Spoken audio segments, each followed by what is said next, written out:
Hello ആ പറയുവാണേ എപ്പോഴും പറഞ്ഞുണ്ടല്ലോ ദുബായിത്തെ വിശേഷങ്ങൾ പറയും. മഴ കണ്ടതിന് ശേഷം പിന്നെ ഞങ്ങൾക്ക് ദുബായിന്റെ ഒരു മിസ്സിങ് അങ്ങനെ എന്തെങ്കിലും ഉണ്ടാകും? കാരണം അവിടെ ഭയങ്കര ചൂടാണല്ലോ. അല്ല, ഇപ്പോഴത്തെ സാഹചര്യത്തിൽ നല്ല ചൂടാണ്. ഇപ്പം എന്ന് പറഞ്ഞാൽ അത്യാവശ്യം നല്ല ചൂട് എന്ന് പറഞ്ഞാൽ ഒരു 50 ഡിഗ്രി ഒക്കെ ദുബായിൽ. ഞാൻ ഫുജൈറയിലാണ് നിൽക്കുന്നത്. ഫുജൈറയിൽ അത്ര അങ്ങോട്ട് 50 റിപ്പോർട്ട് ചെയ്തിട്ടില്ലാണ്ടെങ്കിലും 45 വരെയൊക്കെ എത്തിക്കണം. ഇനി അതിൻ്റെ മേലെ റിപ്പോർട്ട് ചെയ്തിക്കണോ അറിയില്ല. ഞാൻ പിന്നെ പൊതുവേ ചൂടാണെന്ന് എല്ലാവരും പറയുന്നുണ്ടെങ്കിലും ഞാൻ അങ്ങനെ അധികം ഇതിലേക്ക് ടെമ്പറേച്ചർ നോക്കാൻ നിൽക്കലില്ല.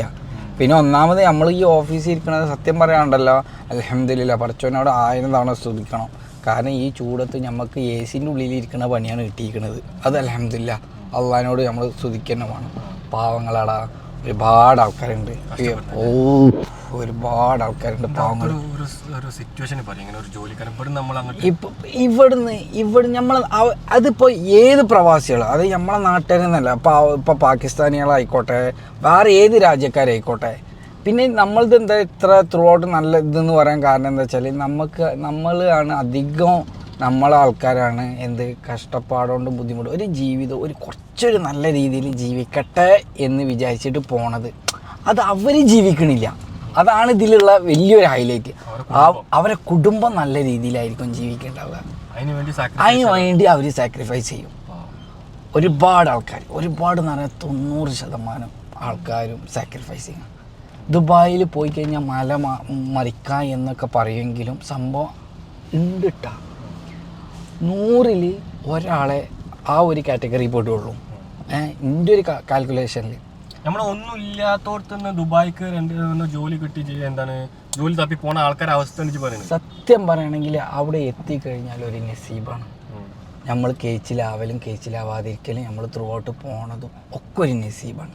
രാവിലെ എണീക്കാൻ നേരത്തെ ഞാൻ നിൽക്കുന്നത് അൽഹംദുലില്ലാ, അതും എന്നെ സംബന്ധിച്ചിടത്തോളം എനിക്ക് കിട്ടിയ ജോലിയും ഞാൻ നിൽക്കുന്നതും ഒക്കെ അൽഹംദുലില്ലാ റാത്താണ്. കാരണം ഞാൻ ഒരു റൂം എടുത്തിട്ട് ഞാൻ ഒറ്റയ്ക്ക് നിൽക്കുന്നത്. ഒരു റൂം എടുത്ത് നിൽക്കുന്ന വെച്ചാൽ അങ്ങനെ എനിക്ക് കിട്ടിയത്. വേറെ ആൾക്കാർ അവർ തപ്പുണ്ടെങ്കിലും അവർക്ക് ആൾക്കാരെ കിട്ടുന്നില്ല. പക്ഷെ ഞാൻ ഒരു റൂമിൽ അട്ടി ഞാൻ ഫസ്റ്റ് ദുബായ് ധാരയ്ക്കാണ് ഞാൻ ചെന്നത് വിസിറ്റിങ്ങിന്. അവിടെ ഞാൻ നിന്ന റൂമിൽ 4 ആൾക്കാരുണ്ട്. പക്ഷെ 6 ആൾക്കാർ കിടക്കണ കട്ടിയില്ല. 1 2 3 4 5 6 ആൾക്കാർ. അതിലവിടെ 4 ആൾക്കാരേ ഉള്ളൂ. ബാക്കി 2 ആൾക്കാർ നാട്ടിലേക്ക് പോയിരുന്നു. അതുകൊണ്ട് ആ കട്ടിലൊക്കെ ഫ്രീ ആയിരുന്നു. പക്ഷെ ഇങ്ങോട്ട് നോക്ക്, ഒന്ന് തൂറാൻ മുട്ടിയാൽ ആ ബാത്റൂമിൽ ആളുണ്ടെങ്കിൽ ഇങ്ങനെ ഇരിക്കണം. നമ്മൾ ഒന്ന് ആലോചിച്ചു. നാട്ടിൽ നിന്ന് ഫസ്റ്റ് ആയിട്ട് പോണ ആൾക്കാർക്കൊക്കെ ഈ അനുഭവം ഭയങ്കരടാ. അത് ഭയങ്കര. പക്ഷെ അവിടെ ഉള്ളവർക്ക് അതൊരു വിഷയമല്ല കേട്ടാ. അത് വേറെ കാര്യം. അത് കഴിഞ്ഞോ എന്ന് ജസ്റ്റ് ഒന്ന് ചോദിക്കും. കഴിഞ്ഞിട്ടില്ലാണ്ടെങ്കിൽ അവർ കഴിയണവരെ കാത്തിക്കും. പിന്നെ ഓരോരുത്തർക്കും ഓരോ ടൈമാണ്.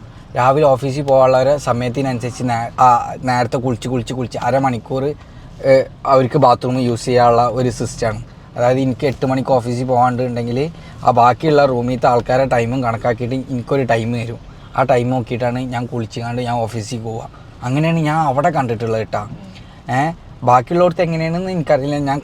ഞാൻ വെറും 2 മാസം ഞാൻ ദുബായിൽ ഈ ഷെയർ റൂമിൽ താമസിച്ചിട്ടുള്ളൂ. അവിടുന്ന് പിന്നെ ഞാൻ നേരെ ഫുജൈറയ്ക്കാണ്. എനിക്ക് ജോലി കിട്ടിയപ്പോൾ ഞാൻ നേരെ ഫുജൈറയ്ക്കാണ് വന്നത്. പക്ഷേ ജോലി ഫുജൈറയില്ല. അപ്പോൾ ദുബായിൽ നിന്ന് ഫുജൈറയ്ക്ക് പോക്ക് വരെ ഒന്നും നടക്കുകയൊന്നുമില്ല.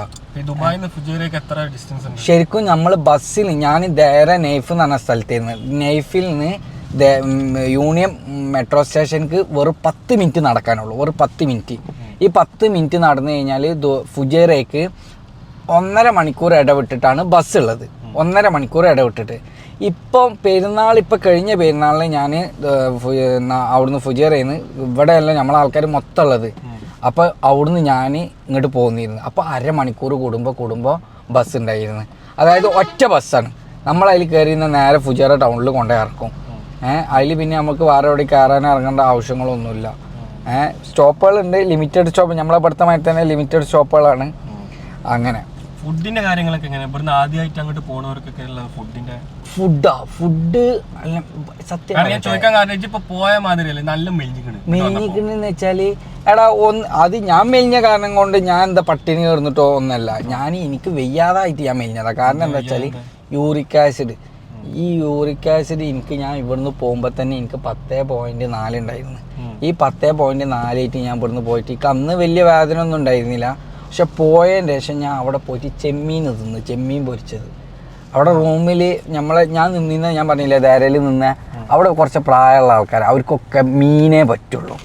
അവരെല്ലാം നല്ല വലിയ വലിയ മീനുകൾ വാങ്ങിച്ചിട്ടാണ് ഒക്കെ വലിയ മുതലാളിമാരാണ് എല്ലാവരും. ആ റൂമിൽ താമസിക്കുന്നവരൊക്കെ അത്യാവശ്യം വലിയ മുതലാളിമാരാണ്. ആരും മോശക്കാരോ ഇതൊന്നുമില്ല, അത്യാവശ്യം കുഴപ്പമില്ലാത്ത ടീമുകളാണ്. അപ്പോൾ ഇവരൊക്കെ നല്ല മീനുകൾ അതിന് മീൻ വാങ്ങിക്കണ ഒരു പൈസക്കാരെന്നല്ല ഞാൻ പറഞ്ഞത്. പൊതുവേ അവർ മീനാണ് അവർക്ക് ഇഷ്ടം. ചിക്കനും മട്ടനും ഇതിനൊക്കെ ബീഫൊക്കെ ഇഷ്ടം, അതിനെക്കാട്ടും ഇഷ്ടം അവർക്ക് മീനാണ്. അതുകൊണ്ട് ഒരു മീൻ വാങ്ങിക്കുന്നല്ല. അങ്ങനെ ഒരു ദിവസം ചെമ്മീൻ വാങ്ങിച്ച് ഞാൻ കണ്ട് തിന്ന്. ഈ യൂറിക് ആസിഡ് ഉള്ളവർക്ക് ചെമ്മീൻ, കൂന്തൾ, മത്തി, അയില, പിന്നെ അങ്ങനെ ചെറിയ ചെറിയ മീനുകളുണ്ടല്ലോ, വെത്തള്, അങ്ങനത്തതൊന്നും തിന്നാൻ പാടില്ല. അങ്ങനത്തെ തിന്നാൽ ഉടനടി കാൽഷ്യം നമ്മളെ കാല്. ബീഫ്, മട്ടന്, ഇറച്ചി ഐറ്റംസിൽ ബീഫും മട്ടനും, കോഴി പ്രശ്നമില്ല. ഇത് സീന. പിന്നെ ഓയിൽ, പഴകിയ ഈ വെളിച്ചെണ്ണ ഉണ്ടല്ലോ, വെളിച്ചെണ്ണ മീൻസ് നമ്മൾ പഴകിയ ഓയിൽ. അങ്ങനെയാണ് എനിക്ക് പുറത്തുനിന്ന് കിട്ടിയ റിപ്പോർട്ടാണ്, അല്ലാതെ ഞാൻ പേഴ്സണലി ഇത് നോക്കിക്കണ്ട് ചെയ്തത്. പക്ഷേ എല്ലാവരും പറയുന്ന ഒരു വർത്താനം ഇതാണ്, ഏത് ഈ മീനുകൾ കൂട്ടാൻ പാടില്ല, ചെറുമീനുകൾ കൂട്ടാൻ പാടില്ല എന്ന്. വലിയ മീനുകൾ കൂട്ടാമെന്ന് ചിലവർ പറയുന്നുണ്ട്, ചിലവർ പിന്നെ മീനെ ഒഴിവാക്കണം എന്ന് പറഞ്ഞ് അങ്ങനെ പറഞ്ഞ്. പിന്നെ എന്നോട് പറഞ്ഞത് ചീരവർഗ്ഗങ്ങൾ, ഇലവർഗ്ഗങ്ങളുണ്ടല്ലോ, ഇലവർഗ്ഗങ്ങൾ ഒഴിവാക്കാൻ പറഞ്ഞു. അത് ഞാൻ ഒഴിവാക്കി. അതൊന്നും ഞാൻ പിന്നെ പൊതുവേ കഴിക്കല്ലേ. എനിക്ക് നമുക്ക് മെയിൻ ബീഫ്, എനിക്ക് പൊതുവേ ഇറച്ചികളാണ് ഇഷ്ടം. ബീഫാണ് നമ്മളെ മെയിൻ. ബീഫും മട്ടൻ എനിക്ക് ഭയങ്കര ഇഷ്ടമാണ്, ബീഫും മട്ടനും. അതൊക്കെ ഇപ്പം ഇന്നലെ ഞാൻ ഒരു പരിപാടിക്ക് പോയിട്ട് ജമീൽ പറയുകയാണ് എന്നോട്, പാവൻ്റെ കുട്ടിക്ക് മട്ട തോട്ടാൻ പറ്റിയില്ല. 15 ആയിരുന്നു രാവിലെ. ഇപ്പോൾ ഒരു 15-ന് ഇപ്പോൾ അല്ല, ഇവിടെ നമ്മുടെ നാട്ടിൽ 15-ന് മട്ട അറക്കുമല്ലോ രാവിലെ, ആടിനെ അറക്കുമല്ലോ, അതിൻ്റെ ഇത് വെച്ചിട്ടല്ല കറി വെക്കുക.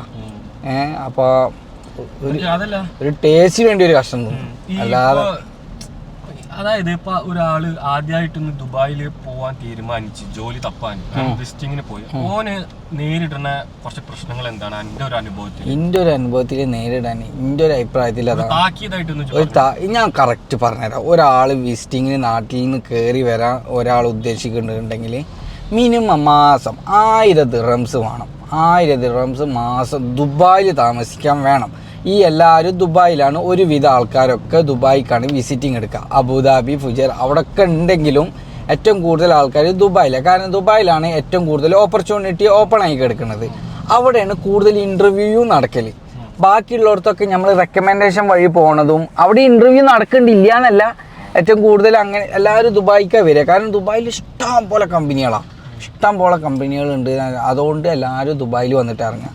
അപ്പോൾ എൻ്റെ ഒരു അഭിപ്രായത്തിൽ ഒരു 1000 ദിർഹംസ് റൂം റെൻറ്റ് അത് അതിൽ കരുതി വെക്കണം. അത് നമ്മൾ ഇപ്പം മാസം 2 മന്ത്സാണ് വിസിറ്റിംഗ് പീരീഡ്.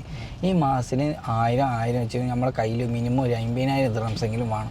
ഇനി ജോലി ശരിയായിട്ടില്ല എന്നുണ്ടെങ്കിൽ അവർ വീണ്ടും വിസിറ്റിംഗ് പുതുക്കണം. വിസിറ്റിംഗ് പുതുക്കുമ്പോൾ വീണ്ടും അപ്പോഴത്തെ റേറ്റ്, ഫ്ലൈറ്റിൻ്റെ റേറ്റ് വീണ്ടും ഒന്ന് എക്സിറ്റ് അടിക്കാനുണ്ടാവും, അല്ലെങ്കിൽ ഒമാനി പോയി വരാനുണ്ടാവും. അതിന് വേറെ അഡീഷണൽ ഒരു 1000 ദിർഹംസിൻ്റെ അടുത്ത് ഇൻ ബിറ്റ്വീൻ. ചിലപ്പോൾ എനിക്ക് 1400 ദിർഹംസ് ഉണ്ടായിരുന്നു. ഞാൻ ഇവിടെ അർമാനിയൊക്കെ പോയത്, എനിക്ക് അങ്ങോട്ട് കിട്ടിയെന്ന് പറഞ്ഞ് അങ്ങനെ അർമാനിയ പോയി ഞാൻ വന്ന്. അത് ഒന്നും പോകാനൊന്നുമില്ല, പോവുക ആ ഫ്ലൈറ്റിൽ നിന്ന് തന്നെ, പുറത്തിറങ്ങിയും കൂടി ഞാൻ ചെയ്തില്ല.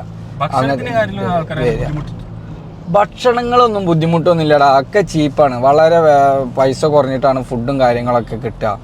അപ്പൊ നമുക്ക് അത്ര വലിയ ഇതായിട്ടൊന്നും തോന്നൂല, വലിയ പൈസ ആയിട്ടൊന്നും തോന്നൂല. ജോലി സാഹചര്യം വെച്ച് നോക്കുമ്പോൾ റെക്കമെൻഡേഷൻ ഫർളാണ് ഇപ്പോഴത്തെ ജോലി സാഹചര്യം. പിന്നെ മറ്റേത്, കാരണം ഇപ്പോൾ അവിടെ ഇപ്പോൾ ഈ ടൈമിലൊക്കെ ചെന്ന് ഇറങ്ങുമ്പോൾ നല്ല ചൂടാണ്. ഈ നല്ല ചൂടത്ത് നമ്മൾ പുറത്തിറങ്ങാമെന്ന് ആലോചിക്കുമ്പോൾ തന്നെ വലിയ പ്രയാസം. കാരണം ഞാൻ ഫസ്റ്റ് ചെന്നിറങ്ങിയത് ഈ ചൂട് ജൂലൈയിലാണ് ഞാൻ, അല്ല ജൂൺ 13-ാം തീയതി ഞാൻ ഫസ്റ്റ് ചെന്നിറങ്ങിയത്. ഈ ജൂൺ ഞാൻ ചെന്നിറങ്ങിയപ്പോൾ ആ പ്രാവശ്യം അവിടെ ചൂട് തുടങ്ങിയിരിക്കണം. സാധാരണ ചിലപ്പോൾ നേരത്തെ തുടങ്ങും, കുറച്ച് നേരം വൈകിട്ടൊക്കെയാണ് അല്ലെ തുടങ്ങിയത്. അപ്പം അങ്ങനെയാണ് എല്ലാവരും പറയുന്നത്. അങ്ങനെ എയർപോർട്ടിൽ നിന്ന് വന്ന പാടന്നെ ഞാൻ ബാത്റൂമിലേക്ക് പോയി. എന്തിന്? മൂത്രമൊഴിക്കാൻ. നമ്മൾ എയർപോർട്ടിൽ നമ്മൾ ഈ ചുടുവെള്ളം എന്നുള്ളത് നമ്മളെ മനസ്സിലില്ല. ഇവിടെയൊക്കെ ചൂടാണ് കിട്ടുക എന്നുള്ളത് അതിൻ്റെ മൈൻഡിലില്ല. ഒരു മിനിറ്റ്, ഇത് വിളിക്കാം. ഹലോ, വലിയമാനെ തറവാട്ടിയെ കൊണ്ടുപോകാൻ. അങ്ങനെ അപ്പം നമ്മളവിടെ പറഞ്ഞെടുത്ത് അത് ദുബായ് എവിടെ എത്തി വിട്ടുപോയല്ലോ, അതിൻ്റെ കാകം മാറിയല്ലോ. ഞാൻ ചോദിച്ചാൽ മറ്റേ ആൾക്കാർ അവിടെ വരുമ്പോൾ ചാലഞ്ച് ഇപ്പം ഈ സമയം എന്ന് പറഞ്ഞാൽ ഭയങ്കര ചൂടാണ്. ഈ ചൂടത്ത് എന്ന് പറഞ്ഞു കഴിഞ്ഞാൽ ഈ ജോലി അന്വേഷിക്കൽ ജോലി അന്വേഷിക്കൽ ഭയങ്കര പാടാണ്. അപ്പം അറിയുന്ന ആൾക്കാർ ആരെങ്കിലും അവിടെ ഉണ്ടെങ്കിൽ റെക്കമെൻഡ് ചെയ്യാനുണ്ടെങ്കിൽ അറിയുന്ന ആൾക്കാർ കെയർ ഓഫ് വഴി ജോലിക്ക് പോവുകയാണെങ്കിൽ അൽഹംദുലില്ലാ കുറേയൊക്കെ നമുക്ക് എന്താ പറയുക ബുദ്ധിമുട്ടുകളിൽ നിന്ന് കഴിച്ചിലാവും, കുറച്ച് സ്പീഡാവും നമ്മളെ കാര്യങ്ങളൊക്കെ. മറ്റേത് എന്താണ് രാവിലെ തൊട്ട് കുളിച്ച് മാറ്റി പിന്നെന്താ റിസ്ക് എടുത്തവനക്ക് ലൈഫിൽ വിജയമുള്ളൂ. അപ്പോൾ ഇപ്പോൾ ഷമീൽക്കാക്ക 2 മാസത്തോളം വിസിറ്റ് പുതുക്കി, 3ാമത്തെ വിസിറ്റ് പുതുക്കാനാകുമ്പോഴല്ലേ ഷമീൽക്കാക്ക് അൽഹംദുലില്ലാ കാക്ക വിചാരിച്ച ജോലി കാക്കക്ക് കിട്ടി. പക്ഷേ കാക്ക ചെന്ന പാടെ അവിടെ പാർട്ട് ടൈമായിട്ട് വർക്ക് ചെയ്തിരുന്നു. അതുകൊണ്ട് കാക്കാക്ക് വലിയ ക്ഷീണം പറ്റാതെ കാക്ക മുന്നോട്ട് പോയി. മനസ്സിലായില്ലേ? അപ്പം പുറത്ത് കാലെടുത്ത് വെക്കുകയാണെങ്കിൽ കുറേ പ്രശ്നങ്ങൾ പ്രതീക്ഷിച്ചിട്ട് വേണം പോകാൻ, കുറേ പ്രശ്നങ്ങൾ വേണം പ്രതീക്ഷിച്ച് പോകാൻ. നമ്മൾ ചെന്ന പാടെ അവിടെ ജോലി കിട്ടും, പിന്നെ നമ്മളെ എളാപ്പുണ്ട്, മൂത്താപ്പുണ്ട്, ഏട്ടനുണ്ട്, അഞ്ചനുണ്ട് എന്നൊന്നും പറഞ്ഞിട്ട് കാര്യമില്ല. ഞമ്മക്കൊരിതുണ്ട്, ഞമ്മക്ക് കൂടുതൽ കാലിബർ ഉണ്ടോ സക്സസ് ആണ്. കാലിബർ വേണം. നമ്മൾ ഏത് ഫീൽഡിലാണോ നമ്മൾ പഠിച്ചിട്ടുള്ളത്, അത് ഞാൻ പഠിച്ചതാണ് കേട്ടോ. കാരണം ഞാൻ BCom ഫിനാൻസ് കഴിഞ്ഞ് MBAക്ക് ഞാൻ ചേർന്നിട്ടുണ്ടായിരുന്നു. MBA ഞാൻ കംപ്ലീറ്റ് ആക്കിയില്ല. അതായത് ഇതുണ്ട്, സപ്ലി ഉണ്ട്. ഞാൻ MBA BCom ഫിനാൻസാണ് ഞാൻ എടുത്തത്. എന്നിട്ട് പോലും എനിക്ക് ഞാൻ ഇവിടെയൊക്കെ വർക്ക് ചെയ്തത് എങ്ങനെയാണ്, സാധാ നോർമൽ അക്കൗണ്ടിങ് വലിയ മാരകമായിട്ടുള്ള പണികൾ, ക്യാഷ് ഫ്ലോ കൈകാര്യം ചെയ്യുക, അങ്ങനത്തെ കാര്യങ്ങളൊക്കെയാണ് നമ്മളിവിടെ ചെയ്തിരുന്നത്. പക്ഷേ എൻ്റെ ഒരു അഭിപ്രായത്തിൽ എന്ന് പറഞ്ഞാൽ നമ്മൾ പഠിച്ച സ്ഥിതിക്ക് നമ്മൾ വലിയ കമ്പനിയിൽ കയറി വർക്ക് ചെയ്യണം. എന്നാലേ അവിടുത്തെ ഇത് അക്കൗണ്ടിങ് എന്താ എന്നുള്ളത് കറക്റ്റ് പഠിക്കാൻ പറ്റുള്ളൂ. നമ്മൾ മനസ്സിലായില്ലേ? അത് ഞാൻ അവിടെ എത്തിയിട്ട് എക്സൽ എനിക്കറിയില്ലായിരുന്നു. ഞാൻ കുടുങ്ങിയിരിക്കണം. ഞാൻ എക്സൽ അറിയാണ്ട് എന്നോട് അവിടെ റൂമിലുള്ള ഒരാളുണ്ടായിരുന്നു, ഫിനാൻസ് മാനേജറായിരുന്നു. അയാൾ എന്നോട് വെച്ച് നല്ലൊരു ഡിഗ്രി ഉണ്ടായിട്ട് ഇജ്ജ് എന്തായിരുന്നു അവിടെ കാട്ടിയിരുന്നത്, നല്ലൊരു ഡിഗ്രി ഉണ്ടായിട്ട് ഇജ്ജ് എന്തായിരുന്നു അവിടെ കാട്ടിയിരുന്നത്. എനിക്ക് ആകെ ഒരു ജാതിയായി പോയി. അപ്പോൾ കാരണം ശരിയാണ്, മൂപ്പര് പറഞ്ഞത് 100% ശരിയാണ്. ഞാൻ അന്നൊക്കെ വർക്ക് ചെയ്തോടത്തൊക്കെ ഞാൻ പൈസ നോക്കിയിട്ടായിരുന്നു വർക്കിന് പോയിരുന്നു. അത് തെറ്റാണ്. എക്സ്പീരിയൻസ്. നമ്മൾ ജോലിക്ക് പോകുമ്പോൾ ആദ്യം നമ്മൾ പൈസ അല്ല നോക്കേണ്ടത്, അവിടെ ജോലി പഠിക്കലാണ്. അതായത് ഓരോ ഫേമിലും ഓരോ ജോലിയാണ്. ഈ ഫേമിലുള്ളതല്ല അടുത്ത ഫേമിലുണ്ടാവുക. അവിടുത്തെ സിസ്റ്റം വേറെയാണ്, ഇവിടുത്തെ സിസ്റ്റം വേറെയാണ്. പക്ഷേ അതിൻ്റെ ഇടയിലുള്ളതൊക്കെ ഏറെക്കുറെ കറക്റ്റ് ആയിരിക്കും, പക്ഷേ കുറേ വ്യത്യാസങ്ങളുണ്ടാവുമായിരിക്കും. അപ്പം നമ്മൾ എപ്പോഴും ജോലി എന്താണോ അത് ആദ്യം നമ്മൾ വെൽ ട്രെയിൻഡ് ആണെന്നുണ്ടെങ്കിൽ നമുക്ക് സാലറി നമുക്ക് നോക്കാം, അല്ലാതെ സാലറി നോക്കിയത്. എനിക്കിവിടെ ഫസ്റ്റ് ജോലി കിട്ടിയപ്പോഴും ഞാൻ സാലറി നോക്കി, പിന്നെ ജോലി കിട്ടിയപ്പോഴും ഞാൻ പിന്നെ സാലറി നോക്കിയിട്ടാണ് ഞാൻ ഇവിടെ ജീവിച്ചിരുന്നത്. പക്ഷെ അത് വലിയ വിഡ്ഢിത്തരായി പോയിന്ന് ഞാൻ മനസ്സിലാക്കി. കാരണം നമ്മളെ എക്സ്പീരിയൻസ് ആണ് ഏറ്റവും വലുത്. അല്ലടാ എവിടെയാണ് നമുക്ക് പോകേണ്ടത്? മൊബൈൽ ഷോപ്പ് എനിക്ക് അറിയണ ഏത് മൊബൈൽ ഷോപ്പ് ചെമ്പ്രോട്ട റോട്ടിക്ക് ബസ് സ്റ്റോപ്പ് കഴിഞ്ഞ ഉടനെ ഒരു കട ഉണ്ട്. ബസ് സ്റ്റോപ്പ് കഴിഞ്ഞ ഉടനെ. അപ്പോൾ പറഞ്ഞ മാതിരി അടുത്ത വീഡിയോയിൽ നമുക്ക് ദുബായിൻ്റെ ബാക്കി കാര്യങ്ങൾ ഡിസ്കസ് ചെയ്താൽ ബാക്കി ഒരുപാട് കാര്യങ്ങൾ പറയാനുണ്ട് ദുബായിനെ പറ്റിയിട്ട്.